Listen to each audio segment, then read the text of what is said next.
오늘은 복음적 관점에서 자녀 신앙교육에 대해서 나눌까 합니다. 제목은 10대 자녀가 스스로 믿음을 갖도록 돕자입니다. 이 글은 미국 워싱턴에서 목회하는 스티브 이트먼 목사의 글을 발췌한 것입니다. 부모님 없이 처음으로 교회에 참석한 것은 고등학교 3학년 때였다. 이 특별한 주일 아침, 한 분은 몸이 좋지 않았고 또 한 분은 지방에 있었다. 당시 그리스도인이 되고 얼마 되지 않았던 나는 자동차도 있고 운전면허증도 있는데 혼자 교회에 못 갈 이유가 뭐가 있어 하고 생각했다. 나를 막는 건 아무것도 없었고 그래서 나는 혼자 교회에 갔다. 그리고 바로 그 일이 일어났다. 혼자서 어른들과 소통하는 게 낯설기도 했지만 중요한 건 내가 지금 원해서 교회에 온 거구나 하는 생각이 머리에서 사라지지 않았다. 신앙 안에서 자녀를 양육하는 모든 부모가 갈망하는 게 바로 이것이다. 혼자 교회 갔던 그날 내가 느꼈던 확신 말이다. 부모는 자녀를 주일학교에 데리고 가고 예배에 또 별도의 청소년 모임에도 참석시킨다. 식사 시간이면 기도를 하고 자주 가족 예배를 드리며 아이들이 지나치게 미디어에 빠지지 않게 관찰한다. 하지만 부모라면 아이들이 이와 같은 방식에 반항할까봐 걱정한다. 아무리 부모가 경계를 정해도 오해하는 아이들이 있다는 걸 안다. 아이들은 기도에 대해서 또 성경 읽기에 대해서도 얼마든지 거짓말할 수 있다. 더 큰 문제는 대학이다. 집에서 나가는 순간 부모가 가르쳤던 모든 것을 버리고 얼마든지 다른 방향으로 갈 수 있다. 부모는 주님의 교훈과 훈계로 자녀를 양육하도록 부르심을 받았다. 에베소서 6장 4절. 그렇다면 우리가 복음적으로 아이들이 스스로 믿음을 가지고 성장하도록 도울 수 있을까? 확실하게 보장된 공식은 없지만 사도 바울은 부모가 할 수 있는 역할에 대한 좋은 패턴을 제시했다. 그것은 나는 심고 아볼로는 물을 주었습니다. 그러나 하나님께서 자라게 하셨습니다. 고린도전서 3장 6절. 이 구절에는 양육에 관한 4가지 방법이 나온다. 함께 귀 기울여보자. 첫째, 내 역할, 부모의 역할을 파악하자. 내 아들은 농구를 한다. 그런데 가끔 경기에 가서 보면 자녀의 실력이나 수준을 넘어서는 기대를 품고서 공개적으로 자녀를 질책하는 부모를 본다. 그건 절대로 안 통한다. 마찬가지다. 우리도 아이의 믿음이 자라도록 강요할 수 없다. 부모로서 우리의 목적은 심고 물 주는 것. 그 이상이 아니다.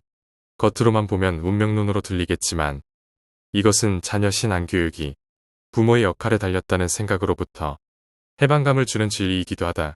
우리는 내 역할을 이해하는 순간 소리 지르고 처벌하고 보상하고 강요하고 제한하고 비판하는 등 통제하려는 노력이 열매를 맺지 못하거나 더 나쁘게는 자녀의 반항으로 이어질 때 느끼는 좌절감에서 벗어날 수 있다. 그렇다고 10대 자녀를 징계하지 말라는 말이 아니다. 한계를 정하지 말라는 것도 아니다. 당연히 그렇게 해야 한다. 부모의 역할과 교육의 필요는 하나님의 은혜를 담는 그릇과 같다. 아무것도 하지 않으면 아무 일도 일어나지 않는다. 하지만 우리가 자녀 신앙교육의 주체가 되어서는 안 된다. 부모는 마땅히 해야 할 일을 하고 자녀의 마음의 변화를 일으키는 건 하나님이 하시는 일이라는 것을 기억하라. 부모의 역할은 자녀가 그리스도를 보도록 하는 것이다. 주님의 은혜와 자비에 대해 가르치며 성령께서 자녀에게 일을 행하실 것을 신뢰하는 것이다. 주님의 자비와 은혜에 기대는 것은 언제나 부모가 자녀에게 할 수 있는 어떤 조치보다도 우리 자녀들에게 더 강한 동기를 부여하는 원동력이 된다. 둘째, 나부터 신앙을 갖자. 내가 청소년 사역을 할 때 딸이 도통 신앙이나 교회에 열정을 보이지 않는 것 같다고 탄식하는 어머니를 만났다. 그 딸은 우리가 진행하는 중고등학생 대상 소그룹 성경 공부에 전혀 관심을 보이지 않았다. 그래서 나는 그 어머니에게 성인 소그룹에 참여하고 있는지 물었다. 내가 예상했던 대로 그녀는 아니라고 말하면서 나름 이유를 댔다. 한마디로 매우 바쁘다는 것이었다. 그리고 딸의 신앙교육에까지 시간 내기가 힘들다는 이유로 그녀는 사실상 신앙교육의 책임을 회피하고 있었다. 나는 최대한 부드럽게 물었다. 딸이 왜 관심이 없는지 이제 아시겠어요? 우리 둘 다 이 질문에 대한 답을 모를 수 없었다. 자신의 확고한 신앙을 갖고 있지 않은 부모가 어떻게 자녀는 그런 신앙을 가지길 기대할 수 있을까? 자녀는 부모의 말이 아니라 행동을 보고 자란다. 이 격언을 기억하자. 자녀 교육은 아이들이 부모가 원하는 일을 하도록 그들을 적당하게 구슬리는 게 아니다. 내 자녀가 살기를 바라는 바로 그 삶을 내가 어떻게 살지 고민하는 것이다. 아이들의 끊임없는 스마트폰 사용이 끼치는 해로운 영향이 많이 알려져 있다.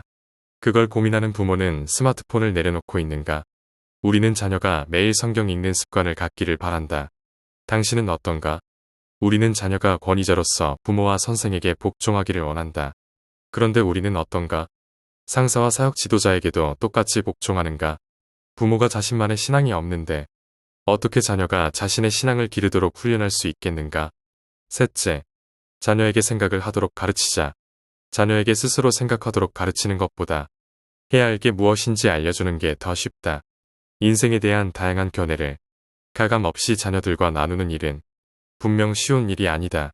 그래서 대부분의 부모들은 자녀에게 내가 보기에 좋아 보이는 일을 하라고 명령한다. 더 이상의 토론을 하지 않는 것이 깔끔하고 간단해 보인다. 특히 신앙 분야에서는 더욱 그렇다. 아이들에게는 다양한 관점과 씨름할 공간이 필요하다. 특히 그리스도인이 동일한 주제에 대해 서로 다른 관점을 가질 때 더욱 그렇다. 우리 아이들이 신앙에 있어서 핵심 사항이 아닌 부차적인 질문을 하면 나는 종종 이렇게 대답한다. 그렇게 생각하는 교인도 있고 또 저렇게 생각하는 사람도 있어. 그들이 각기 다른 결론에 도달한 이유는 이래서야. 그런 다음 아이들이 스스로 다양한 관점을 생각하도록 허용한다. 그리고 복음 안에서 올바른 방향을 가지도록 돕는다. 그렇게 하는 게 아이들로 하여금 자신들의 의견에 대해서 더 확신을 갖도록 한다는 사실을 나는 확인했다. 복음을 믿는 우리가 분명하고 확고한 대답을 해야 할 주제가 있다. 하지만 자녀들은 전혀 다른 생각을 할 때가 있다. 다른 주장을 말하고 토론하고 교정하는 비록 복잡한 과정을 겪더라도 스스로 생각함으로 자신의 믿음을 확신하는 데에 이르도록 더 자신감을 품도록 부모는 도와야 한다. 복음을 반대하는 관점을 두려워하지 말라. 그것들이 결코 우리에게 해를 끼칠 수 없다. 오히려 자녀가 지혜의 영이신 성령님의 도움을 받아 심지어 복음을 반대하는 주장에도 복음으로 자신을 지키고 변화하는 방법을 터득하는 기회로 삼도록 도와야 한다. 그러기 위해서 부모는 인내심을 가져야 한다. 넷째, 과정을 신뢰하자. 우리는 자녀가 견눈질하지 않고 직선으로만 살길 바란다. 우리에게 과연 아이들의 의심과 시험의 광야를 관리할 자신감이 있는지도 잘 모르겠다. 아이들이라면 반드시 거치기 마련인 불확실의 시기에 부모로서 우리는 불안하고 좌절할 수 있다. 그러나 두려워하지 말자. 시험의 시기를 예상하고 정면으로 맞서며 인내심을 갖고 자녀와 함께 뚜벅뚜벅 걸어가자. 10대 자녀가 어려운 질문을 하면 두려워하지 말고 그건 나도 몰라 하고 대답하자. 하지만 결코 그 문제를 그대로 방치해서는 안 된다. 자녀와 함께 그 어려운 문제를 조사하는 데 시간을 투자하자. 문제와 뒹구는 과정을 무시하지 말자. 그것이야말로 자녀의 신앙을 확고하게 만드는데 꼭 필요한 과정이다. 예수님의 죽음과 부활은 단지 죄의 결과일 뿐만 아니라 죄의 능력에 대한 승리이기도 하다. 오늘도 변함없이 성령님에게서 나오는 동일한 능력은 마음을 변화시키고 우리를 사망에서 생명으로 인도한다. 자녀의 삶에 대한 통제권을 포기하고 그들을 창조주 하나님께 온전히 맡기는 것은 결코 쉽지 않다. 아니, 아무리 노력해도 가능한 일이 아니다. 그러나 우리의 역할은 먼저 우리 자신의 삶을 위한 하나님의 능력을 신뢰하고 그 다음에 우리 자녀를 주님께 인도하는 데 필요한 도움을 구하는 것이다. 우리는 심고 물을 주지만 자녀의 믿음을 자라게 하시는 이는 부모가 아니라 하나님이라는 것을 인정하고 기대하자.